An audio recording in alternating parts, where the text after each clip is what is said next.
Assalamualaikum warahmatullahi wabarakatuh. Kami dari kelompok 3 akan mempresentasikan materi pendekatan ekspresif dan mimetik dalam karya sastra. Dan materi ini disusun oleh... Baiklah, kita langsung saja ke materinya. Pemateri pertama.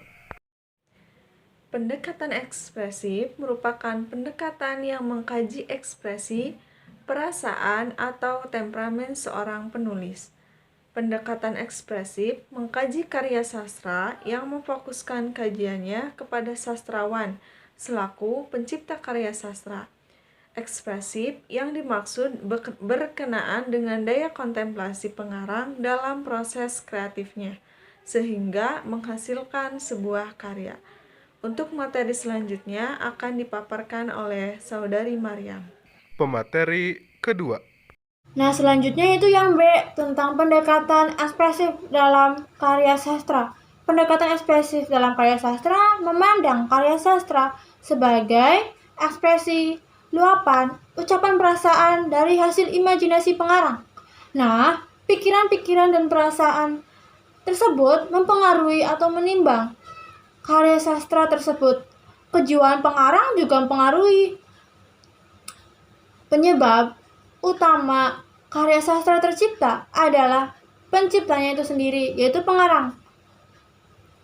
Itulah sebabnya kepribadian dan kehidupan dari pengarang adalah metode tertua dan tertinggi dalam studi sastra. Selanjutnya yaitu langkah-langkah dalam pendekatan ekspresif. Yang pertama yaitu pengenalan dan pemahaman dari suatu objek. Kita harus membaca, mencermati, dan kita harus mencari masalah-masalah yang ada dalam karya sastra tersebut. Yang kedua yaitu pengumpulan kepustakaan.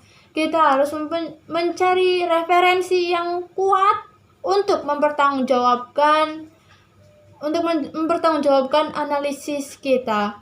Yang selanjutnya yaitu penggambaran secara detail dari si pengarang, dari pengarang lahir, terus juga pendidikannya, dan juga pengalaman-pengalaman pengarang. Biasanya latar belakang pengarang, kejiwaan, terus juga bagian yang kejiwaan, terus juga pandangan pengarang itu juga menentukan suatu karya sastra. Maka dari itu, keterkaitan antara karya sastra dan pengarang sangatlah erat. Oh ya, karya sastra ini juga dari pendekatan ekspresif ini kita caranya itu dengan membaca secara cermat, terus juga kita menganalisisnya, baru kita lebih mencari masalah-masalah yang ada dalam karya sastra tersebut. Kita cocokkan tuh antara karya sastra dan pengarangnya. Misalkan karya sastranya tentang suatu puisi. Nah, kenapa puisi ini bisa tercipta? Yaitu kita lihat dari pengarangnya. Sekian, terima kasih. Pemateri ketiga. Materi selanjutnya mengenai pengertian pendekatan mimetik. Pendekatan mimetik sendiri merupakan pendekatan yang kajiannya menitik beratkan pada hubungan karya sastra dengan hubungan di luar karya sastra.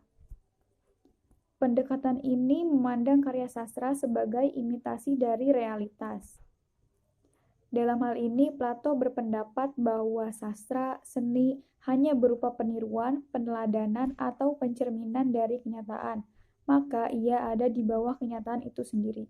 Namun, berbeda dengan Aristoteles yang menonjolkan aspek positif dari mimetik. Pada saat proses penciptaan, sastrawan tidak semata-mata hanya meniru kenyataan, melainkan sekaligus menuangkan segala kreativitasnya untuk membuat sebuah karya sastra.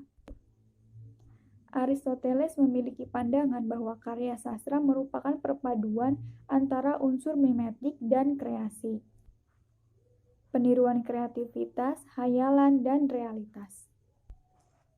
Dunia yang diciptakan oleh pengarang adalah dunia yang baru, dunia yang diidealkan dengan berbagai ide kreativitas pengarang. Pemateri terakhir.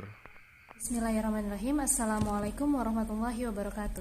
Saya Zulfa Azhar. Di sini saya akan menjelaskan tentang pendekatan mimetik dalam karya sastra.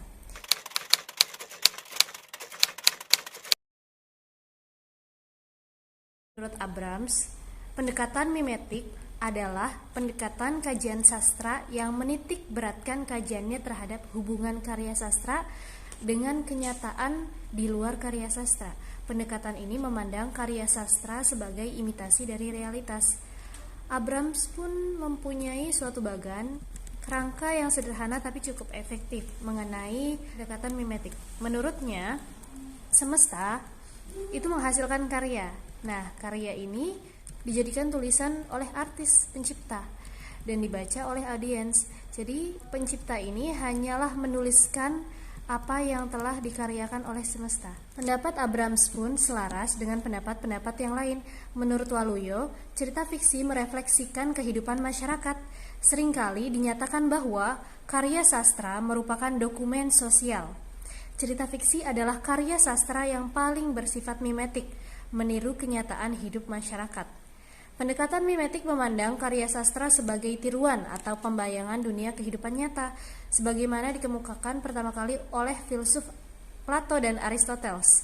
Plato berpendapat bahwa seni hanyalah tiruan alam yang nilainya jauh di bawah realitas sosial dan ide, sedangkan Aristoteles menyatakan bahwa tiruan itu justru membedakannya dari segala sesuatu yang nyata dan umum karena seni merupakan aktivitas manusia. Sekian penjelasan dari saya. Terima kasih. Wassalamualaikum warahmatullahi wabarakatuh.